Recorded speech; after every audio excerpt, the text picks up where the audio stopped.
Some people become strangers to themselves so slowly that they don't even realize that it's happening. It starts small.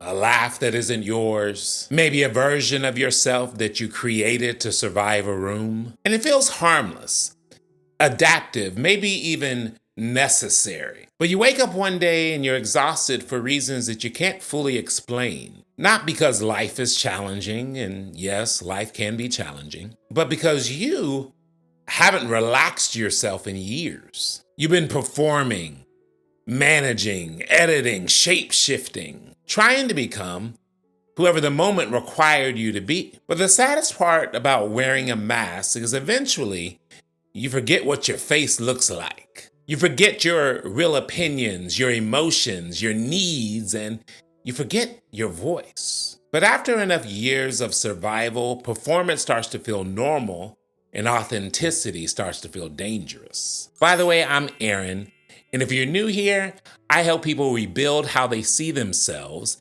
so that they can stop surviving life emotionally and actually start living it. So if that sounds good to you, go ahead and hit that subscribe button and hang out with me. I think a lot of you watching this have spent years becoming what everybody else needed, all the while quietly abandoning yourself in the process. You label yourself the dependable one. You're known as the successful one, the easygoing one, the strong one, or the calm one, the version that doesn't make things difficult, the version that is accepted. And from the outside, it can look like confidence, but internally, you're exhausted because pretending is exhausting. And you know what I mean.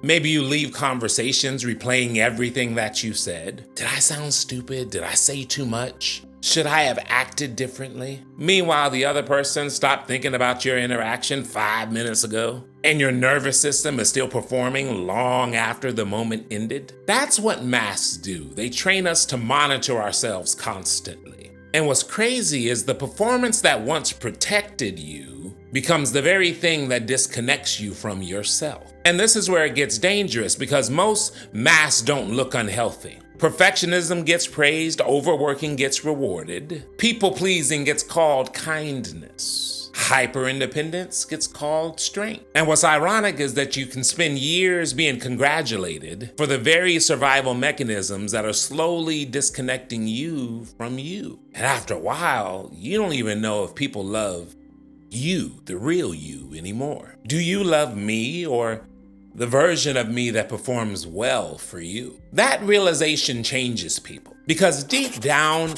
every human being wants to be seen. We want to be seen without feeling like we have to earn the right to exist in the first place. But shame changes that because shame whispers, if people see the real you, they might not stay. So instead of risking authenticity, we build performances. And over time, those performances become identities. Perfectionism is rarely about excellence. Most of the time, it's fear wearing expensive clothes. Because perfectionism says, well, if I can become flawless enough, prepared enough, successful or impressive enough, then maybe people won't be able to hurt me. But perfectionism creates impossible conditions for self-worth. Because now, your value depends on performance. Mistakes feel catastrophic and rest feels guilty.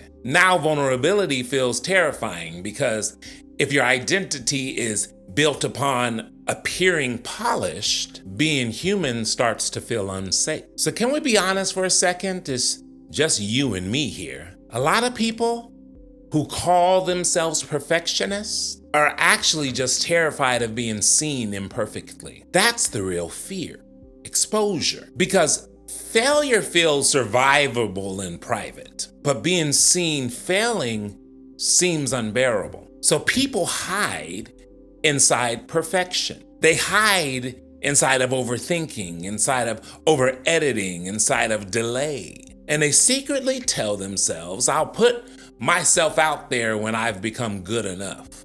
But the catch is, good enough never arrives when your worth is attached to your performance. So some spend their lives rehearsing instead of living, and underneath it all is usually a scared version of someone just trying not to feel rejected. And I think a lot of high performers learned early in life that achievement felt safer than honesty. Success gets rewarded. Being easy to deal with keeps the peace. And now you're grown as can be, apologizing for things that you shouldn't be apologizing for. And eventually you become incredible at functioning while feeling deeply disconnected internally. Many are not afraid of failure.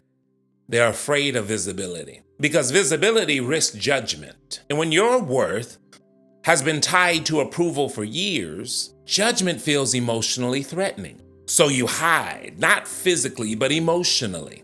You hide your opinions, your pain, your insecurities, your needs, your real personality. And after years of hiding, you lose yourself completely. Because the truth is, you cannot suppress your authentic self for years without becoming unfamiliar to yourself. And that creates what I believe is one of the saddest feelings of the human experience. Looking successful on the outside while secretly feeling invisible on the inside. The need to appear strong can silently keep you from ever becoming strong because strength requires honesty and performance avoids honesty altogether. Performance says keep smiling, keep performing, keep looking okay, keep managing how people see you. When the truth is, internally you're a wreck. Internally you're overwhelmed and managing perception is exhausting. And there's someone watching me that's tired not because life is impossible, but you're tired because you have not stopped performing for 1 second in years. Every room becomes strategy. Every interaction becomes monitoring. Every conversation ends up in self-editing. And whenever we stop asking what feels true and we replace it with what version of me will be accepted here, we create anxiety because your nervous system never gets to rest. And eventually, you no longer know who you are outside of adaptation. This is why you feel lonely even when you're around people who love you. Because being loved while wearing a mask still feels emotionally unsafe. Because deep down, you know the truth. You know they're loving your performance, not the hidden version underneath it. Because every human has a desire to be seen. And here's the hidden cost that nobody talks about. Performance disconnects you from presence. You stop experiencing life directly because you're too busy managing the perception. You walk into rooms already adjusting yourself, already filtering yourself, already calculating, already becoming smaller or louder depending on what feels safest. And eventually, you become emotionally fragmented because part of you performs while part of you hides. Part of you wants connection while part of you fears it completely. That internal war drains you because your soul was never designed to carry multiple versions of itself forever. Validation feels good. Of course it does. Praise feels good. Recognition feels good. Being chosen feels good. But I would submit to you that the problem here isn't validation. The problem is emotional dependency. Because if your worth depends on applause, then the silence becomes terrifying. And some people don't panic when they fail. They panic when nobody notices them. Because invisibility feels like worthlessness. So now, our confidence either rises or falls based on the reactions of others. And eventually we stop asking what's true to me and replace it with what makes me valuable to other people. And I want to tell you that the wound you feel underneath it all was never achievement-based in the first place. It was worthiness related. And there's no amount of applause that can heal someone that believes that they are only lovable when performing. The truth is, real confidence requires visibility, not polished visibility either, honest visibility. Because confidence is not the absence of insecurity, it's the willingness to stop hiding despite it. It's saying, this is who I actually am. And yes, that feels terrifying at first because the mask gives the illusion of security. But masks also block intimacy. They block connection. They block authenticity. And people connect to humanity, not perfection. Think about those who have impacted your life most deeply. It probably wasn't because they seemed flawless. It was because they felt real, grounded, honest, human. And the thing we need to remember is authenticity creates emotional safety in ways that performance never could. And healing begins when we stop asking, how do I become impressive enough to love? And start asking, well, what would happen if I stopped hiding? Eventually, every person reaches a mirror moment, the moment where performance becomes too heavy to carry anymore. And removing the mask feels terrifying at first because when something has protected you for years, it starts feeling like identity. But it was never you, it was adaptation. It was protection, it was survival. And survival deserves compassion, not shame. And the mask helped you survive environments where authenticity didn't feel safe. So don't hate yourself for wearing it, but understand this.